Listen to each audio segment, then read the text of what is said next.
do you have any idea who I am? Basically, kind of a big deal. As always, before the guide, I just wanted to thank the support in my last few uploads. I'll keep on using the TTS since my audience retention is still very solid, and it also saves me some time. Without further ado, here's the guide. Bap is armed with the VTech Demoman launcher.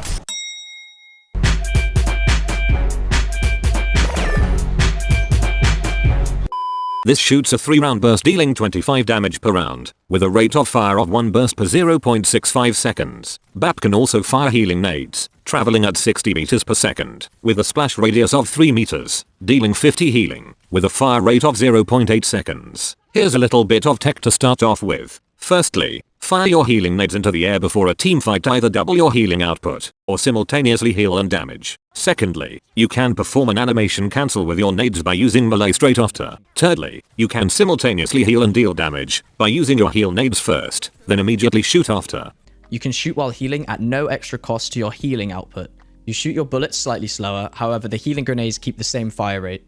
Fourthly, learn recoil control at long and short ranges. At short range, the hitboxes are so large that recoil control doesn't matter, whereas the opposite is true for longer ranges. The fifth tip is knowing when to damage and heal. You want to be using your regenerative burst to heal up any poke damage at the start of a team fight, then start shooting to deal damage. Here's a clip from ML7 building on this idea. If the enemy has certain conditions in trying to kill you, like let's say the enemy has a Roadhog hook, and nothing else that can deal with you at medium to long range, then if that condition is off, then you're free to damage. So, in this case, go aggressive, walk in front. Other than that, try to bank your healing nades off of walls rather than directly aiming at your teammates in order to increase the probability of you healing. Bap's first ability, Inspiration D2.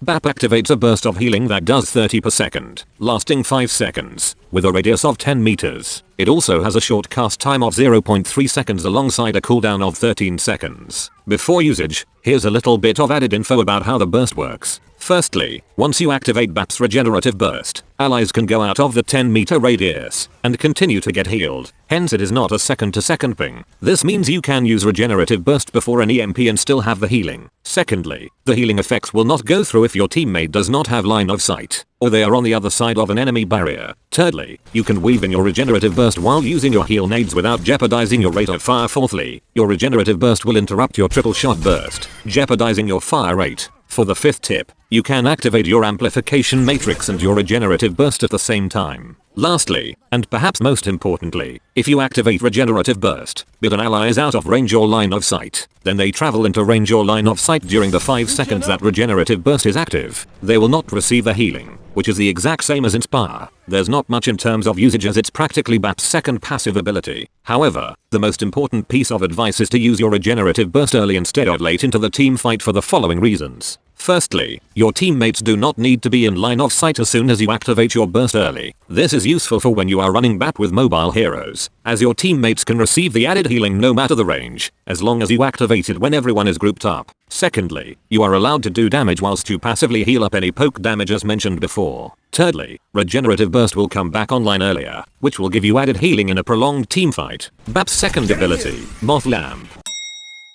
is a device that Bap throws to make allies immortal. This device lasts 5 seconds, with a projectile speed of 60 meters, a cooldown of 25 seconds, a radius of 6.5 meters, and the device has 200 health. The immortality field, otherwise referred to as Lamp, will also immediately heal allies to 20% health if they are below this threshold. As usual, here's a few pieces of tech that's useful to know. Firstly, if the device expires, the field generated will linger an extra 0.5 seconds, effectively making the maximum duration 5.5 seconds instead of 5. Secondly, Lamp requires line of sight, but both the device itself and the field generated ignore enemy barriers, unlike Bap's regenerative burst. Thirdly, even if you are stunned during the cast animation, the device will still spawn. Fourthly, the arc that Bap's lamp is thrown at is identical to the arc of his healing nades, meaning that you can test where the lamp will land by shooting a few healing nades first, although keep in mind that his nades ignore the skybarks, whereas Bap's lamp does not. Lamp will also not interrupt the fire rate of your healing nades. For the last piece of tech, Lamp has a vertical hitbox that goes above and below allies, essentially a cylinder with a diameter of 13 meters, and a height that is triple the distance between the device itself and the ground. Moving on to usage. Despite Lamp's long cooldown, you can use it aggressively. This is specific if the team fight is in a 5v6. where you need to swing the fight quickly as you will not win the battle of attrition.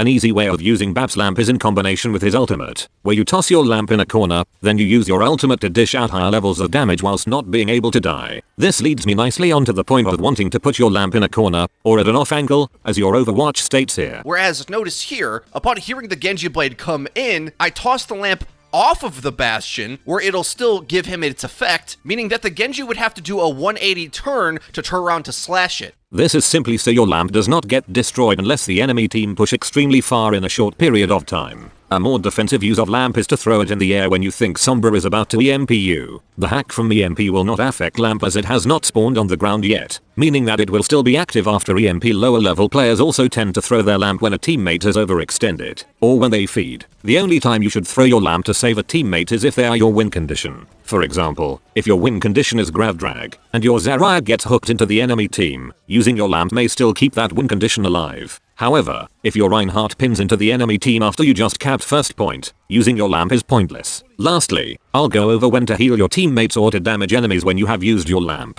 I'll do a simple pros and cons list of healing your teammates who are low in immortality field. A positive is that you will gain your ultimate faster due to the area of effect healing that you do. This is useful if you have a specific win condition of using your matrix. For example, doing the hold fire strike combo. Secondly, if your lamp is likely to be destroyed, healing your teammates will make them less likely to die to incoming damage later in the teamfight. Thirdly, building off the last point, healing your teammates will allow you to be more aggressive with your primary fire in the future. For the last positive, it will allow your tanks to more quickly engage into battle after your lamp has expired, instead of waiting a choke to be healed. If the enemy team are playing close, they may run over your teammates after your lamp has expired, which if you didn't heal them whilst your lamp was active, they die. Moving on to negatives, you would want to ideally make the most of your teammates being immortal for a few seconds, meaning that dealing as much damage as possible will deter the enemy team from pushing, and will maybe get a pick. Secondly, if you have another support who can carry the burden of healing, such as Moira, poking at the enemy team to get a pick isn't a bad idea. Thirdly, you can give your other support more ult charge, which may be your win condition. For example, allowing your Ana to heal up your low teammates in lamp instead of you may give her Nana boost, which may swing the fight. Lastly, you may not be punishing any bad positioning by the enemy team. Bap's passive, Demoman's Booties, allows Bap to jump higher by crouching first. Bap can jump a maximum of 9.1 meters if they are fully charged, which takes 0.7 seconds for Bap to do so. One thing to note is that if your crouch is released, the boots will remain charged for 1 second. However, if you crouch in this period, the charge will reset. In simple terms, use your exo boots to attain high ground, which I will mention later to why this is so important. Another basic tip is to not jump in line of sight of the enemy snipers, as you are likely to be killed. Other than that, use your exo boots preemptively to avoid stuns such as Briggs Bash, as ML7 states here. When Brig is chasing you, or anybody that has a stun, like try to dodge it with your exo boots, especially Brig, because Brig's stun is very easy to dodge. Like it's obvious, she's running at you with shield bash, and then you can just jump over as I did over there. If I would have gotten a stun, I would have died. Or to avoid ultimates such as Reinhardt's Shatter to save your teammates with your lamp.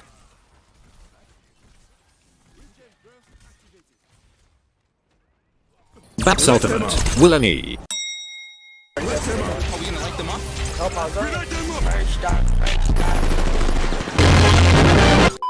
is a 5x5 meter square that amplifies healing and damage by 100% for 10 seconds. Starting off with a little bit of tech. Firstly, Matrix does not actually deal double the damage. When combined with other damage amplifiers, they are added together. For instance, Matrix and Mercy's damage beam will result in 130% more damage. Secondly, if you hold down your primary fire button whilst deploying your Matrix, you will immediately fire out one burst. This can be used to instantly flick to an enemy on your screen, although this is quite hard to do on console. Thirdly, as mentioned prior, you can deploy your Matrix and regenerative burst at the same time, or your lamp instead. There is no definitive use to Bap's Matrix. In fact, it's one of the most versatile ultimates in the game. You could use your ultimate to break choke points. The way you should use it is not essentially in the door of the choke point, but a little bit to you, so that your team can still benefit. Like you see, if you use it here in the choke, it doesn't cover the whole choke and it's way in front. If you use it over here, then it essentially extends over the choke.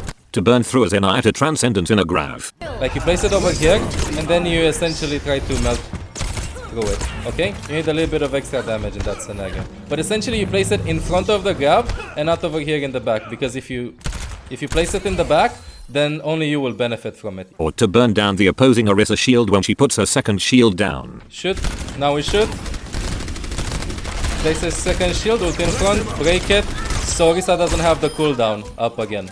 You could also use the ultimate in a selfish way, to try and swing the outcome of a team fight, or go on a full flank in order to assassinate their backline. On the flank windows, this isn't something I totally recommend, but honestly, if you can flank and get 2 kills, it's worth it, and like you can really divert a lot of attention.